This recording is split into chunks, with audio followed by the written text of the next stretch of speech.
அம்மா, உங்கள் பர்ஸையும் ஃபோனையும் வச்சுட்டு போயிட்டீங்கம்மா. ரொம்ப நன்றிமா. ஏதோ ஒரு ஞாபகத்துல மறந்து வச்சுட்டேன். ஃப்ரெண்டோட பர்த்டே, அவனுக்கு ட்ரீட் வைக்கணும். ஒரு 2000 ரூபா கொடுமா. ஃபர்ஸ்ட்ல வேற நிறைய காசு வேற இருக்கு. எப்படி மறந்தனே தெரியல. தேங்க்ஸ்மா. அம்மா, நம்ம கஷ்டப்பட்டு சம்பாதிச்ச காசு நம்மளை விட்டு எங்கேயும் போகாது. நீங்கள் எதை பற்றியும் யோசிச்சுட்டு இருக்காதீங்க. சரிம்மா, ஆனா உங்களுக்கு நான் ஏதாவது பண்ணணும்னு தோணுது. இந்தாங்கம்மா. ஐயோ, காசுலாம் வேண்டாமா, வச்சுக்கோங்க. உங்க பையன் வேற காசு கேட்டுட்டு இருக்காங்கல்ல, அவங்களுக்கே நீ கொடுத்துருங்க. தம்பி இந்தாப்பா. அம்மா, பையன்கிட்டலாம் காசு கொடுக்காதீங்க. என்ன நீயும் காசு கொடுக்க மாட்டே, கொடுக்குறவங்களையும் விட மாட்டியா? இந்த காலத்து பசங்களுக்கு காசோட அருமையே தெரியல. இன்னைக்கு நீங்கள் இருக்குதுன்னு கொடுத்துருவீங்க, நாளைக்கு வந்து கேட்டால் நான் எங்கேருந்து போகிறது? பசங்களை கஷ்டம் தெரிஞ்சு வளர்க்கணும். சரிம்மா, ரொம்ப நன்றி. நான் கிளம்புறேன். என்ன அந்த பொண்ணு மேலே என்ன அசிங்கப்படுத்துறியா? என்ன பண்ணுவேன்னு தெரியாது. எனக்கு 2000 ரூபா வேணும். என்கிட்ட 2000 ரூபாய்லாம் இல்லை, 300 ரூபா வச்சுருக்கேன். இந்த புடி. 300 ரூபாயா? இந்த பிச்சை காசை வச்சு நான் என்ன பண்றது? ஏண்டா 300 ரூபா உனக்கு பிச்சை காசா?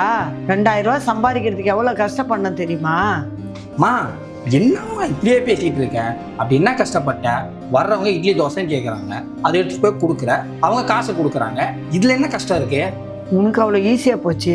சரி, இன்னைக்கு கடை நீ பார்த்துக்கோ, வியாபாரம் பண்ணி 2000 ரூபாய் நீ எடுத்துக்கோ, சரியா? சரிம்மா. தோசை இருக்கா? தோசை இருக்கு சார். பன்னீர் தோசை இருக்கா? சார் பன்னீர் தோசை இல்லை, நம்ம கடையில் நார்மல் தோசை நல்லா இருக்கும் சார். எனக்கு பன்னீர் தோசை வேணும், நார்மல் தோசைலாம் வேணாம். கிளம்புறேன்.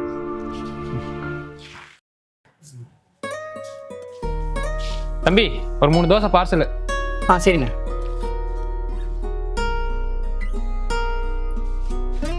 ஜிபே பண்ணிட்டப்பா தம்பி. இந்தாங்கண்ணே. என்னையா பார்சல் கட்டியிருக்க? இப்படி ஊத்திட்டு இருக்கு. உன்னை எல்லாம் யார் வேலைக்கு வச்சா? தம்பி, போலீஸ் ஸ்டேஷன்லேருந்து வரோம். 6 இட்லி 3 தோசை 4 சப்பாத்தி கட்டுப்பா. சார் ஒரு 10 நிமிஷத்தில் கட்டிடுறேன் சார். இந்தாங்க சார். சார் காசு? ஏய், போலீஸ் ஸ்டேஷன்லேருந்து வரோன்னு சொல்கிறேன், காசு கேட்குற? சார் 340 ரூபா இருக்கு சார். காசு கேட்குறியா நீ? இனிமேல் கடனை எப்படி நடத்தணும்னு பார்க்குறேன்.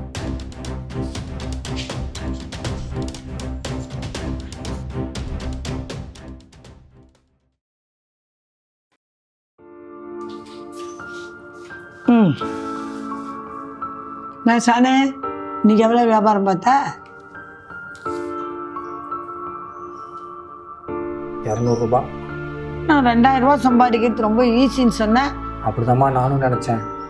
நீ போன அந்த 1 மணி நேரத்துலாம் காசு சம்பாதிக்கிறது எவ்வளோ கஷ்டன்றது புரிஞ்சுக்கிட்டேன்.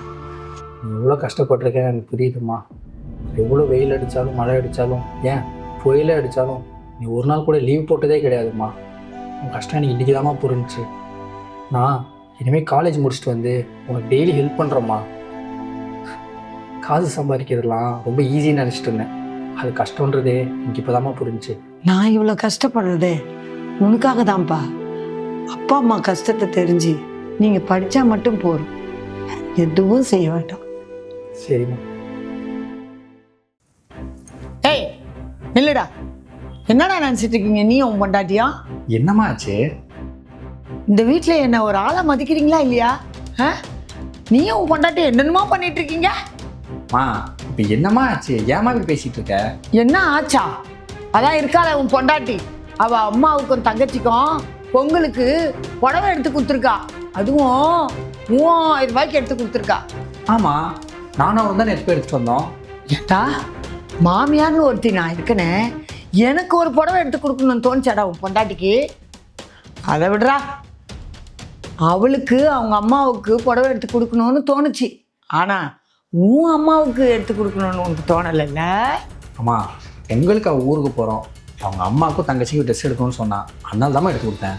வாய முடுறா, எல்லாம் நீ கொடுக்குற இடம், அதனால தான் அவள் இப்படி ஆடுறா. நான் எப்படி அவளை கேட்க முடியும்? உன்னதானே பெத்த, உன்னதானே கேட்க முடியும். அவர்கிட்ட ஏன்ட்ட கேட்குறீங்க?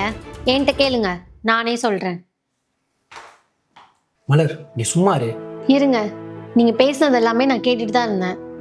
ஏன்ட்ட நான் தெரியாம தான் கேட்குறேன். போன மாசம் உங்க பொண்ணுக்கு ஒரு புடவை எடுத்து கொடுத்தீங்களே, அப்போ உங்களுக்கு தோணலையா வீட்டில் ஒரு மருமக இருக்கா அவளுக்கும் எடுத்து கொடுக்கணும்னு? அது மட்டும் இல்லை, போன வாரம் உங்க பொண்ணு நம்ம வீட்டுக்கு வந்தாங்களே, அப்போ நீங்களும் உங்க பொண்ணும் ஒரு வாட்டியாச்சும் கிச்சன் பக்கம் எட்டியாவது வந்து பாத்தீங்களா? வீட்டில் இருக்கிற மொத்த வேலையும் ஒரே ஆளா நின்று முடிச்சிருக்கேன். அப்போ உங்க கண்ணுக்கு நான் தெரியலல்ல? கல்யாணம் ஆன புதுசுல என்ன சொன்னீங்க? உன்னை இந்த வீட்டு பொண்ணா நான் பார்ப்பேன் அப்படின்னு சொன்னா மட்டும் போதாது த, அது மாதிரி நடத்தியும் காட்டணும்.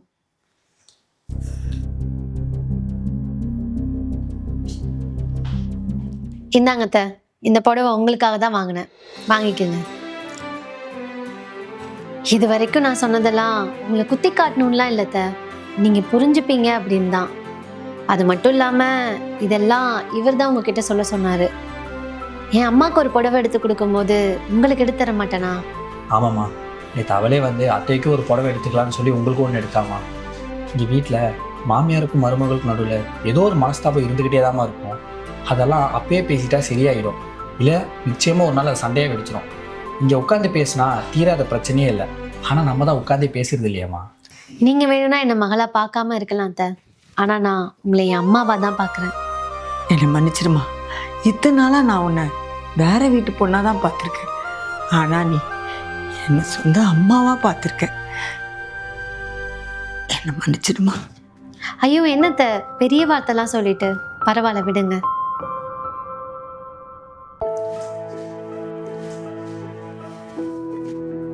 மலரு, உமாவை தான் கூட்டிகிட்டு இருக்காங்கன்னு தெரியுதுல்ல, அது மேலே தோலை போடுற. பெருக்கிறது தானே அவங்க வேலை, திரும்பி பெருக்கட்டும். குப்பை இருந்தா 10 வாட்டினாலும் பெருக்கி தான் ஆகணும், அதுக்கு தானே காசு தரோம். அங்கே போடுற குப்பையை டஸ்ட்பின்லேயாச்சும் போடலாம்ல. உனக்கு எதுக்கு இந்த தேவையில்லாத வேலை? நான் குப்பையில போடுறேன் இல்லை எங்கேயோ போடுறேன், நீயா பெருக்கிற? அவ தானே பெருக்கிறா.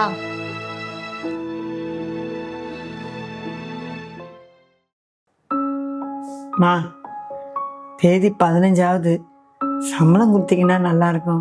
15ஆம் தேதி ஆச்சுன்னா உடனே சம்பளம் கொடுத்துடணுமா? நான் என்ன இந்த வீட்டை விட்டு ஓடியா போயிட போறேன்? ஊருக்கு காசு அனுப்பணுமா, வந்து 45 நாள் ஆகுது. ஏன் உன் அக்கௌண்ட்ல காசே இல்லையா? அதெல்லாம் காசு சேர்த்து வச்சிருப்பல, அதுல இருந்து எடுத்து செலவு பண்ணிக்கோ. விட்டா கவர்மெண்ட்ல வேலை செய்யற மாதிரி 1ஆம் தேதி ஆச்சுன்னா சம்பளம் கொடுன்னு கேட்ப போலையே. அப்புறம் இந்த அம்மா குமார்லாம் இனிமேல் என்ன கூப்பிடக்கூடாது, ஒழுங்கா மேடம்னு கூப்பிடு. ஏன் மலரு, உமாவா மாதிரி இருக்கிற ஆளுங்கிட்ட மாத கடைசி ஆச்சுன்னா அவங்க அக்கௌண்ட்டில் காசு இருக்காதுன்னு உங்களுக்கு தெரியாதா? நம்ம மாதம் கரெக்டாக கொடுக்குற காசு வச்சு தான் அவங்க வீட்டை பார்த்துக்கிறாங்க, ஃபீஸ் கட்டுறாங்க, சாப்பிட்றாங்க. அவங்களுக்குன்னு மந்த்லி கமிட்மெண்ட்ஸ்லாம் இல்லையா? ஷான், உனக்கு எதுக்கு இந்த தேவையில்லாத வேலை? Don't irritate me. இந்தா சாப்பிடு.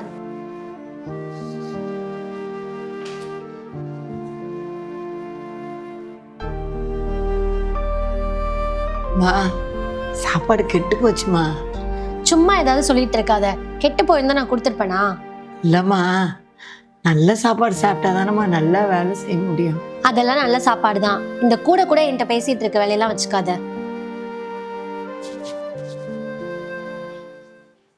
இப்ப நீ என்ன சொல்ல போறன்னு எனக்கு நல்லாவே தெரியும். மலர், நீ பண்றதெல்லாம் நல்லாவே இல்லை, அதானே? சி, உனக்கெல்லாம் மனிதாபிமானமே இல்லைல்ல.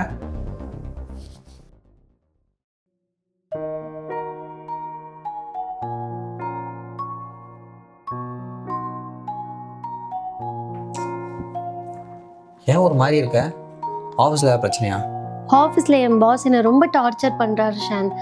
எல்லாரும் முன்னாடியே என்னை கார்னர் பண்ணுற மாதிரி எனக்கு இருக்குது, ஒரே அசிங்கமாக இருக்குது. ஆஃபீஸில் எல்லாருக்குமே சேலரி கிரெடிட் ஆகிடுச்சு, எனக்கு ஏன் இன்னும் கிரெடிட் ஆகலைன்னு போய் கேட்டால் 1ஆம் தேதி சேலரி வரலன்னா சேவிங்ஸ் அமௌண்ட்லேருந்து செலவு பண்ணுன்னு சொல்கிறாரு. அப்புறம் முன்னெல்லாம் ஆஃபீஸில் ஃபுட்டோட பில் எடுத்துகிட்டு போய் கொடுத்தா அமௌண்ட் ரிட்டர்ன் கொடுப்பாங்க, இப்போ போய் கொடுத்தா நீங்கள் இஷ்டத்துக்கு சாப்பிடுவீங்க, அதெல்லாம் ஆஃபீஸில் காசு கொடுக்க முடியாதுன்னு சொல்கிறாங்க. ச்சே, சாப்பாடு விஷயத்தில் போய் இவ்வளோ கேவலமாக பண்ணுவாங்கன்னு நினச்சி கூட நான் பார்க்கல. நீ உமாமாவை வீட்டில் எவ்வளோ அசிங்கப்படுத்தியிருப்ப, இப்போது நீ வீட்டில் அம்மாவை அசிங்கப்படுத்தின மாதிரி உன் பாஸு உன்னை மதிக்காமல் அவ்வளோ அசிங்கப்படுத்துறாருன்னு உனக்கு கஷ்டமாக இருக்குல்ல. அதே மாதிரி தான் நீயும் உமாமாவை எவ்வளோ நாள் கஷ்டப்படுத்தியிருக்க. அக்கா நம்ம வீட்டில் வேலை செய்ய வந்திருக்காங்க, அவங்க ஒன்றும் நம்ம அடிமை கிடையாது. கொஞ்சமாச்சு மனசாட்சியோடு நடந்துக்க. மேடம், காஃபி எடுத்துங்க. அக்கா, என்னை மன்னிச்சிருங்க. ஆஃபீஸில் எனக்கு நடக்கும்போது தான் தெரியுது நான் எப்படி உங்களை கஷ்டப்படுத்திட்டு இருக்கேன்னு. ஒரு நாள் கூட நான் உங்களை மரியாதை கொடுத்து நான் பேசினதில்லை. அசிங்கம்தான் படுத்திருக்கேன். இனிமேல் நான் உங்களை மரியாதை இல்லாமல் நடத்தவே மாட்டேன். சம்பளமும் கரெக்டான டைமில் கொடுத்துருவேன். இனிமேல் நீங்கள் இந்த வீட்டில் வேலை பார்க்குற ஆள் இல்லை, எங்கள் வீட்டில் ஒரு ஆள். சாரிக்கா. ஐயோ, தப்புன்னு புரிஞ்சுக்கிட்டீங்களே, அது போதும்மா. உங்கள் நல்ல மனசுக்கு உங்களுக்கு நல்லதே நடக்குமா. காப்பி எடுத்துங்க.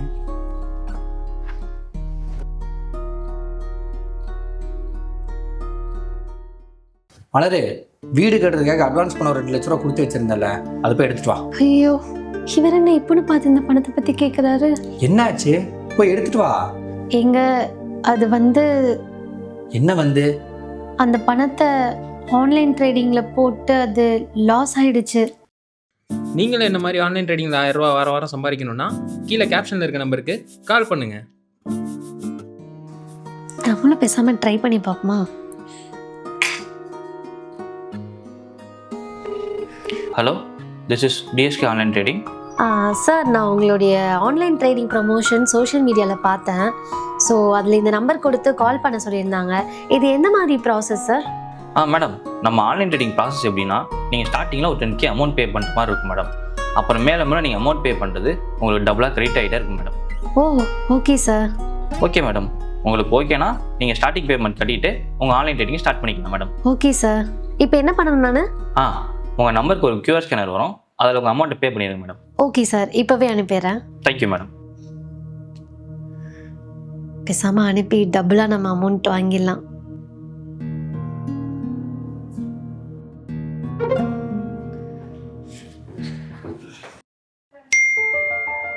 என்ன மறுபடியும் 20,000 பே பண்ண சொல்றாங்க? ஆல்ரெடி லட்சத்துல வேற பே பண்ணியிருக்கோமே, இப்ப பணத்துக்கு எங்க போறது? அவர் தான் வீடு கட்டுறதுக்காக சேவிங்ஸ் அமௌண்ட் 2 லட்சம் நம்ம கிட்ட கொடுத்துருக்காருல, அதை இதுல போட்டுற வேண்டியதான். எப்படியும் டபுள் மடங்கு நமக்கு கிரெடிட் ஆக போகுது. சரி, கட்டும்.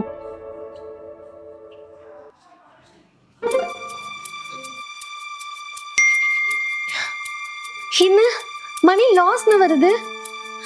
இருந்து 2 லட்சமும் போச்சே. கால் பண்ணி பார்ப்போம். என்ன கால் போக மாட்டேங்குது? ஐயோ, ஏமாந்துட்டனா? என்ன பண்றதுன்னு தெரியலையே. மலர், உனக்கு கொஞ்சமாவது அறிவு இருக்கா? ஆன்லைன் ட்ரேடிங்ன்ற பேர்ல இப்ப எவ்வளவு ஸ்கேம் போயிட்டு இருக்குன்னு தெரியுமா? யாரை கேட்டு பணத்தை எடுத்துப்பாங்க போட்ட? இல்லைங்க, அந்த வீடியோல பண்ண மாதிரி தான் நானும் பண்ணேன். ஆனா எப்படி அமௌண்ட் எல்லாம் லாஸ் ஆச்சுன்னு எனக்கு தெரியல. வீடியோல வந்த மாதிரி பண்ணியா? மலர், படிச்ச பொண்ணு தானே நீ? ஏதோ ஒரு 15 வயசு பையன் ட்ரேடிங் பண்ணி அவங்க அம்மா கார் வாங்கி கொடுத்துருக்கான்றதை நம்பி பணம் போட்டிருக்க. முதல்ல அந்த பணம் அவனுக்கு எப்படி வந்துச்சுன்னு உனக்கு தெரியுமா?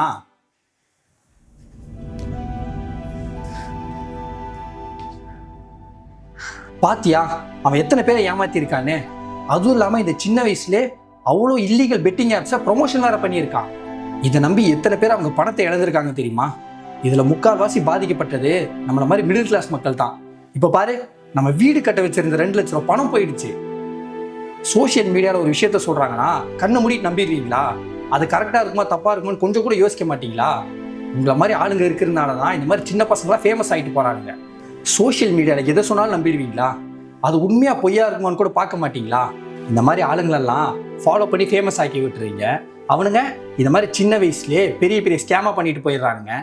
என்ன மன்னிச்சிருங்க, ஏதோ பணம் டபுள் மடங்கா வரும்னு சொன்னதுனால ஆசைப்பட்டு இப்படி தப்பு பண்ணிட்டேன். இப்போ நீ சாரி கேட்கறதுனால நமக்கு போன பணம் ஒன்றும் திரும்ப வர போகிறது கிடையாது. இனிமையாவது கொஞ்சம் ஜாக்கிரதையா இரு. வா, முதல்ல போய் போலீஸ் ஸ்டேஷன்ல சைபர் கிரைம்ல கம்ப்ளைண்ட் பண்ணிட்டு வந்துடும். மலர், நான் இல்லாதப்போ இப்படிதான் ஊர்ல திரியிற எல்லாத்தையும் வீட்டுக்குள்ள விட்டுட்டு இருப்பியா? ஏங்க இப்படி கேவலமா பேசுறீங்க? நான் என்ன தப்பு பண்ணேன்? வந்ததுல இருந்து எரிஞ்சு விழுந்துட்டே இருக்கீங்க. பின்ன உன்னை தூக்கி வச்சு கொஞ்சுவாங்களா? நான் வீட்டுல இல்லாதப்போ நீ என்ன பண்றன்றது என் காதுக்கு வந்துருச்சு. சும்மா எதுவுமே தெரியாத மாதிரி நடிக்காத. முதல்ல என்ன நடந்துச்சுன்னு சொல்றீங்களா? இந்த மாதிரி நீங்க கண்டதையும் பேசுறதெல்லாம் என்னால கேட்டுட்டு இருக்க முடியாது. யாரு வீட்டுக்குள்ள விடணும் விடக்கூடாதுன்னு ஒரு விவசாய இல்ல. தெருவில் குப்படுறவனால வீட்டுக்குள்ள விட்டுட்டு இருப்பியா? தண்ணி கேட்டாங்க, கொடுத்தேன். இதுல என்ன தப்பு இருக்கு? அப்படி ஏதாவது தப்பு இருந்தா அது உங்க மேல, என் மேல இல்ல. தண்ணி கேட்டா வீட்டு வாசல்ல வச்சு கொடு, அதுக்குன்னு வீட்டுக்குள்ள கூப்பிட்டு தான் கொடுப்பியா? இங்க பாரு, அவங்கலாம் குப்பை பொறுக்கிறவங்க. அவங்க வேற, நம்ம வேற. அவங்க வேறனா அப்போ நம்ம குப்பையெல்லாம் ஏன் அவங்க சுத்தம் பண்ணணும்? ஏன் நீங்க சுத்தம் பண்ண வேண்டியதானே? அடிச்சனா பாரு, ஏடி விட்டா ஓவரா பேசிட்டு போற? ஏங்க அவங்களும் நம்மள மாதிரி மனுஷங்க தானங்க. ஏங்க இந்த மேலே கீழேன்ற பேச்செல்லாம்? நான் அவங்கள பார்த்தா தண்ணி இல்லை டீ காஃபி கூட போட்டு தருவேன். ஏன்னு தெரியுமா? மா மா சொல்லுங்கம்மா. ஒன்றும் இல்லை, ரொம்ப தாகமாக இருக்கு, குடிக்க தண்ணி கிடைக்குமாம்மா? சரிம்மா உள்ள வாங்க. பரவாயில்லம்மா, குப்பை அள்ளிட்டு வந்திருக்கேன், ஒரே நாத்தமாக இருக்கு. ஐயோ அம்மா அதெல்லாம் ஒன்றும் இல்லை, உள்ள வாங்க.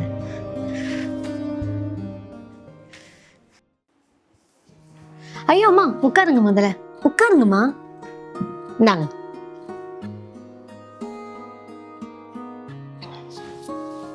அம்மா ரொம்ப நன்றிங்கம்மா. இந்த ஏரியாவில் நான் ரொம்ப வருஷமாக குப்பை கொட்டிக்கின்னு இருக்கிறேன். யாருமே என்னை இந்த அளவுக்கு பாசமாக பார்த்ததில்ல. குப்பை போடுறதுமா அவங்க, ஆனால் என்னை பார்த்து நாற்று அடிக்குதுன்னு மூக்க மூட்டு போகிறாங்கம்மா. இங்க இருக்கிற யாருக்குமே அறிவே இல்லைம்மா. ஒரு சக மனுஷங்களை எப்படி பார்த்துக்கணும்னு கொஞ்சம் கூட தெரியல. நீங்க எதுக்கும் கவலைப்படாதீங்க. நீங்க உங்க குடும்பத்துக்காக கஷ்டப்பட்டு உழைக்கிறீங்க. இவங்க கிடக்குறாங்க சும்மா ஓனக்கிழவி மாதிரி புலம்பிட்டு இருக்குதான் லாய்க்கு. எனக்குன்னு யாரும் இல்லைம்மா. சின்ன வயசுலேயே அப்பா அம்மாலாம் போய் சேர்ந்துட்டாங்க. நான் தனியாக தான் இருக்கிறேன். அப்படியே குடும்பம்னு இருந்தா உங்களை மாதிரி தான் பாசமாக பார்த்து இருந்துருப்பாங்க. உங்களுக்கு யாருமே இல்லைன்னு நீங்க கவலைப்படாதீங்க. உங்களுக்கு எந்த உதவி வேணாலும் நீங்க எப்ப வேணாலும் என்கிட்ட கேட்கலாம். என்னால முடிஞ்சதை உங்களுக்கு நான் கண்டிப்பா பண்றேன். பாவங்க, அவங்களுக்குன்னு யாருமே இல்லை தெரியுமா? இவ்வளோ நாள் இங்க வராங்களே, இந்த ஏரியால யாராச்சும் ஒருத்தர் அவங்களுக்கு ஒரு வாய் தண்ணி கொடுத்துருப்பாங்களா? ஏன் அவங்களே வாய் விட்டு தண்ணி வேணும்னு கேட்டா கூட இங்க யாருமே தராம இருந்ததை நான் பார்த்துருக்கேன். என்னாலாம் மற்றவங்கள மாதிரி இருக்க முடியாது. அவங்களுக்கெல்லாம் மனசாட்சி இருந்தா என்ன, இல்லைன்னா என்ன, எனக்கு இருக்கு. நான் இவ்வளோ நேரம் பேசுறது உங்களுக்கு துளி கூட புரியலைன்னு எனக்கு நல்லாவே தெரியுது. உங்களுக்கு பிடிக்கலன்னா நீங்க கொடுக்காதீங்க, அவ்வளோதான். அதை விட்டுட்டு அதை பண்ணாத இதை பண்ணாதன்னு. ஏய், எவ்வளவு சொன்னாலும் திருந்த மாட்டேன். எனக்கு எது சரின்னு படுதோ அதான் பண்ணுவேன். நாளைக்கே அவங்கள பார்த்தா கூட என் அம்மா மாதிரி நான் கவனிச்சுப்பேன். சி, என்னமோ பண்ணி தொலை.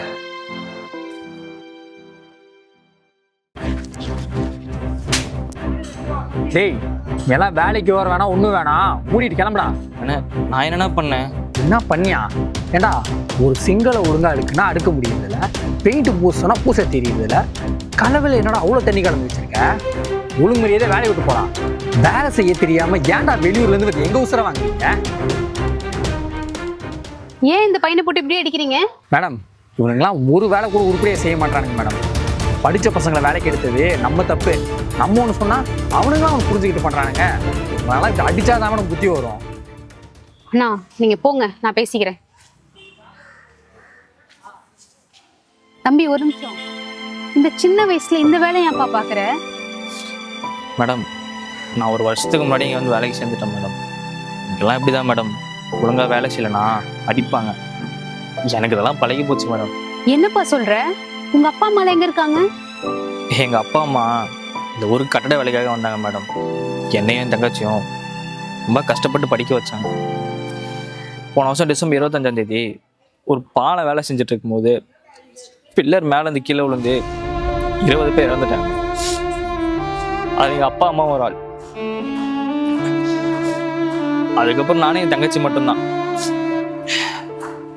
அதான் மேடம் என் தங்கச்சி.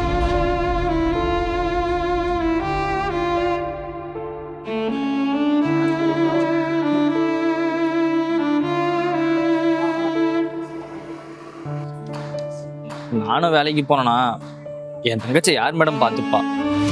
அதனால தான் இந்த வேலைக்கு வந்து சேர்ந்துட்டேன். அவள் நல்லா படிப்பான் மேடம். அவளுக்கு டாக்டர் ஆகணும்னு ஆசை. நான் எப்படியாவது கஷ்டப்பட்டு என் தங்கச்சியை ஒரு நல்ல டாக்டர் ஆகிக்கிறேன் மேடம். தம்பி, அதுக்கு நீ இவ்வளவு கஷ்டப்படணுமாப்பா?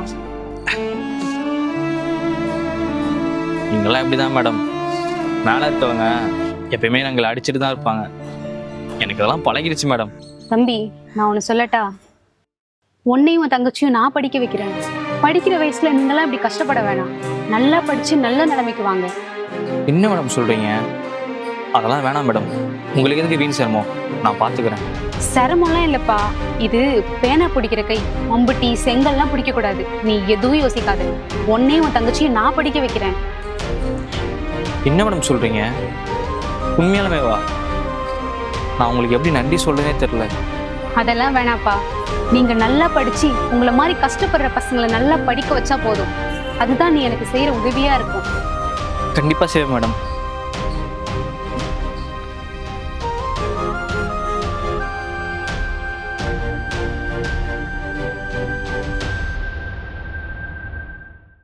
உனக்கெல்லாம் கொஞ்சம் கூட வெக்கமா இல்லையா?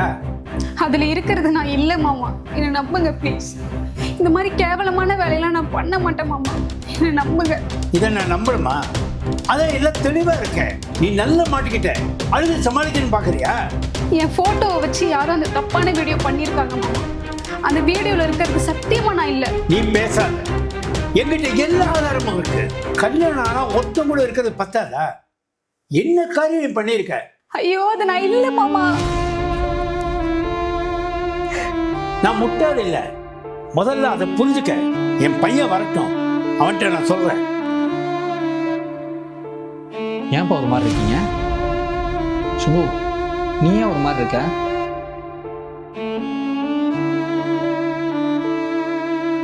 உன்னை தானே கேட்குறேன், வாய் திறந்து ஏதாவது சொல்லு. அவ எப்படி சொல்வா? நான் சொல்றேன். நீ சுப்பு சுப்புன்னு எவ்வளவு பாசமா இருந்தாலும் நடக்கிறதுன்ற நடக்கும், புரியுதா? உன் பொண்டாட்டி உன் கூட இருந்து சலிச்சு போச்சு போல. அதான் நீ இல்லாதப்போ இன்னொருத்தவங்களோட குடும்பம் நடத்திட்டு இருக்கான். அப்பா, எங்கிட்ட ஏன்டா கத்துற? இதை பார்.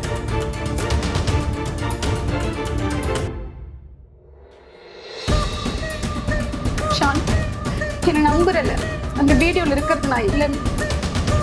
இதே அப்பொழுது சொல்லிட்டு இருக்கா. இதை நாங்க நம்பணுமா? இந்த நேரத்துக்கு ஊர்ல இருக்கிற எல்லாருக்கும் தெரிஞ்சு போச்சு நீ எப்படிப்பட்ட பொண்ணுன்னு. அப்பா போதும்பா, இந்த வீடியோவில் இருக்கிறது அவன் இல்லை. இந்த மாதிரி நிறைய ஃப்ராடு பசங்க பண்ணுறதுனால எத்தனை அப்பாவி பொண்ணுகள் பாதிக்கப்பட்டிருக்காங்க தெரியுமா? இந்த வீடியோவில் இருக்கிறது இவன் இல்லையா? ஆமாப்பா, ஏஐ வந்ததுக்கப்புறம் இந்த மாதிரி வீடியோ பண்ணுறதெல்லாம் ரொம்ப ஈஸியாகிடுச்சுப்பா. இந்த மாதிரி பொண்ணுங்களோட வீடியோவை மாஸ்க் பண்ணணும்னா அவங்களோட ஒரு ஃபோட்டோ போதும். இந்த மாதிரி மாஸ்க் பண்ணி அவங்க ஃபேமிலிக்கு அனுப்பி நம்மகிட்ட பிளாக்மெயில் பண்ணி பணத்தை வாங்க ட்ரை பண்ணுவாங்க. இந்த மாதிரி விஷயத்தெல்லாம் நம்ம நம்பவே கூடாதுப்பா. தொழில்நுட்பம் வளர்ந்ததுக்கப்புறம் எது போலி எது நிஜம்னு எதுவுமே தெரிய மாட்டேங்குது. நம்ம தான்ப்பா ஜாக்கிரதையாக இருக்கணும். இந்த மாதிரி நம்ம வீட்டு பொண்ணுங்களுக்கு நடந்தா நாங்கள் உடனே அவங்களை சந்தேகப்பட்டுறக்கூடாதுப்பா. இந்த மாதிரி சந்தேகப்பட்டு எத்தனை பொண்ணுங்க தப்பான முடிவு எடுத்துருக்காங்க தெரியுமாப்பா? நம்ம சுப்பு அப்படி பண்ணியிருக்க மாட்டாப்பா. நான் நம்புகிறேன் சுப்பு, அந்த வீடியோவில் இருக்கிறது நீ இல்லை, நான் நம்புகிறேன். என்னை மன்னிச்சிருமா. உன்னை சந்தேகப்பட்டு உன்னை தப்பாக புரிஞ்சுட்டேன், என்னை மன்னிச்சிரு. பரவாயில்ல மாமா. அப்பா, இந்த மாதிரி விஷயம் நடந்துச்சுன்னா நம்ம எதுக்கும் பயப்படக்கூடாது. உடனே போய் போலீஸ் ஸ்டேஷனில் சைபர் கிரைமில் கம்ப்ளைண்ட் கொடுக்கணும். சரிப்பா.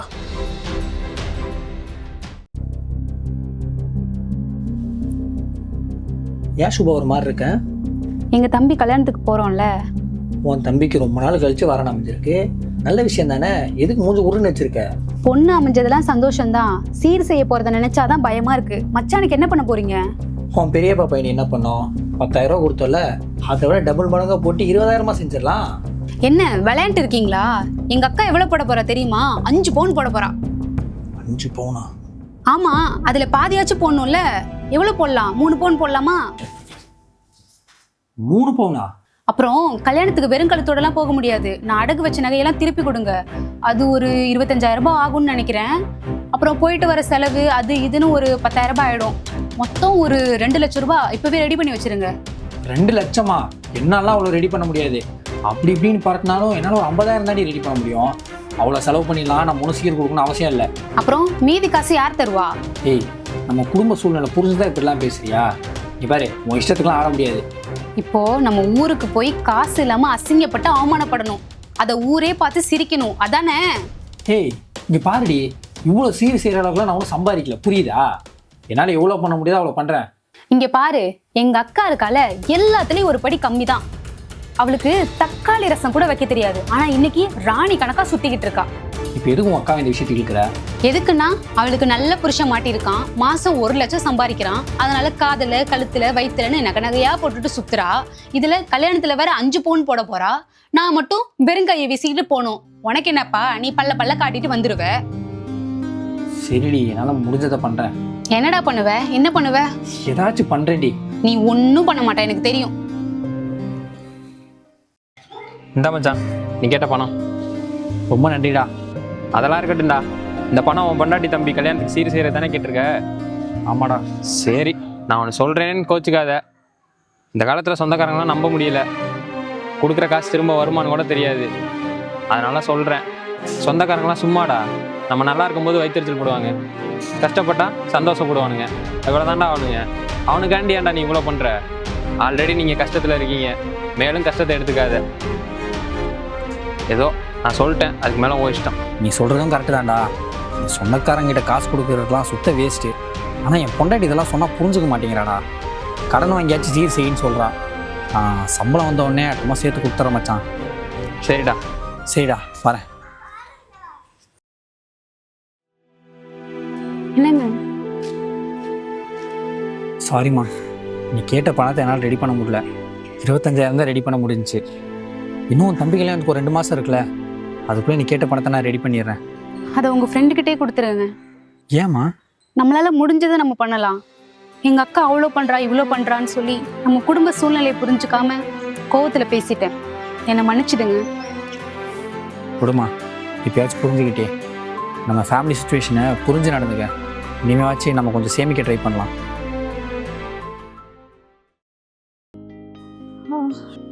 சரி சுபா, நீ ரெஸ்ட் எடு. நானும் அப்பாவும் கடைக்கு போயிட்டு வந்துடுறோம். சரிங்க, போயிட்டு வாங்க.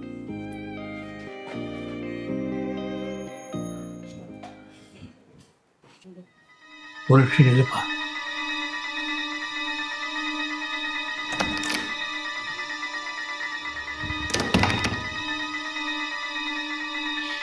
போயிடுச்சுங்களா? வா.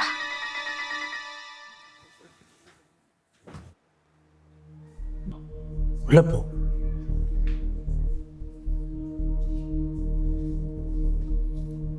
அப்பா என்னப்பா பண்ற? இருப்பா.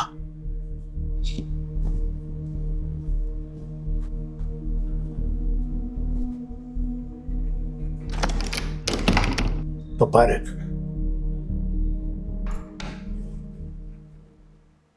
எல்லார் வீட்லயும் மாமியார் தொல்லை, இந்த வீட்டில் தான் மாமனார் தொல்லை. இந்த ஆளை வேலை பார்க்க வைக்கிறதுக்கு என்னெல்லாம் பண்ண வேண்டியதா இருக்கு.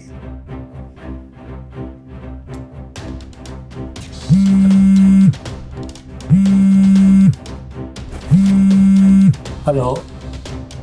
நீ தான் ரிட்டையர் ஆயிட்டல, வீட்டிலே இருக்க வேண்டியது தானே. நானும் உன் வீட்டு வேலைக்காரியா? துணியெல்லாம் காயப்பட்டு போக தெரியாது, அதுக்கு வேற உனக்கு ஒரு ஆளா? போன மறந்துட்டேம்மா. உன் பையன் கூட யார் உன்னை போக சொன்னா? எனக்கு என்ன பண்ணுவியோ தெரியாது. இப்ப வந்து துணியெல்லாம் காய போட்டு போற. என்னை பத்தி ஏதாவது உன் பையன் கிட்ட சொன்ன, எப்ப சோத்துல விஷம் வைப்பனே தெரியாது. சொல்ல மாட்டேம்மா.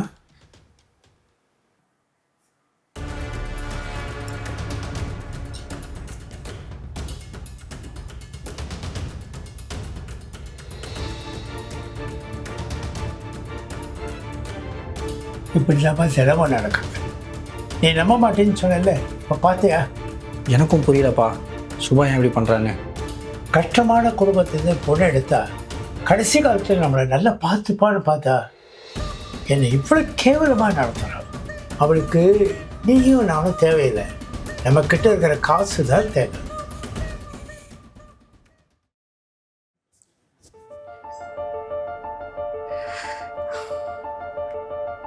என்ன சுபா, உடம்பு எப்படி இருக்கு? பரவாயில்லைங்க. உன் பேண்டேட் இங்கே இருக்கு, எடுத்து கட்டிக்க.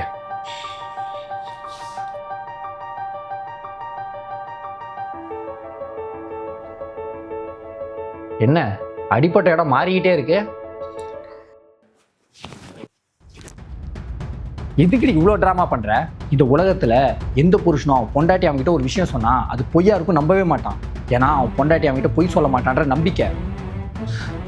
உனக்கு அடிப்பட்ட உடனே என்னை விட கஷ்டப்பட்டது எங்க அப்பா தான் ஆண்டி. ஆனா நீ பக்கத்து வீட்டுக்கார உன் ஃப்ரெண்ட்ஸ் பேச்செல்லாம் கேட்டு அவங்க சொல்ற மாதிரி மாமனார் மாமியார் அடிமைப்படுத்தி பார்க்கணும்னு நினைக்கிற? இல்லைங்க, எனக்கு உண்மையாவே அடிபட்டுருச்சு. இப்போதான் சரியாச்சு. நான் உங்ககிட்ட போய் சொல்லுவேனா? என்னடி திரும்ப திரும்ப போய் சொல்ற? நானு நீ பண்ற எல்லாத்தையுமே என் 2 கண்ணால பார்த்துக்கிட்டு இருந்தேன். உனக்கு நானோ இல்லை எங்கள் அப்பாவும் முக்கியம் இல்லடி, உனக்கு உன் ஃப்ரெண்ட்ஸும் பக்கத்து வீட்டுக்காரங்களும் தான் முக்கியம். 4 பேர் ஒன்றா சேர்ந்துட்டு அவங்க வீட்டில் இருக்கிற குறைய பேச வேண்டியது. அவங்க சொல்றதெல்லாம் இனிமே கேட்க மாட்டாங்க. நீ கேட்க மாட்டோமா? ஏன்னா அவங்கெல்லாம் பேசி உன் மனசை மாற்றி வச்சிருக்காங்க. அவங்க பேச்செல்லாம் கேட்டுட்டு தானே நீ இப்படிலாம் பண்ணிட்டு இருக்க. உனக்கு நானும் அப்பாவும் முக்கியம் இல்லை, நான் சொல்லு, நாங்கள் இப்போயே கிளம்பிடுறோம். இல்லைங்க, நீங்கள் தான் முக்கியம். இனிமே அவங்க கூட பேச மாட்டேன். உனக்கு நான் சொல்லி புரிய வைக்கணும்னு அவசியம் இல்லை சுபா. இப்படியே அடுத்தவன் பேச்சை கேட்டு வாழ்ந்துக்கிட்டு இருந்தீங்கன்னா நம்ம குடும்பமாக இருக்காது. புரிஞ்சுக்கோ. சரிங்க, என்னை மன்னிச்சிடுங்க.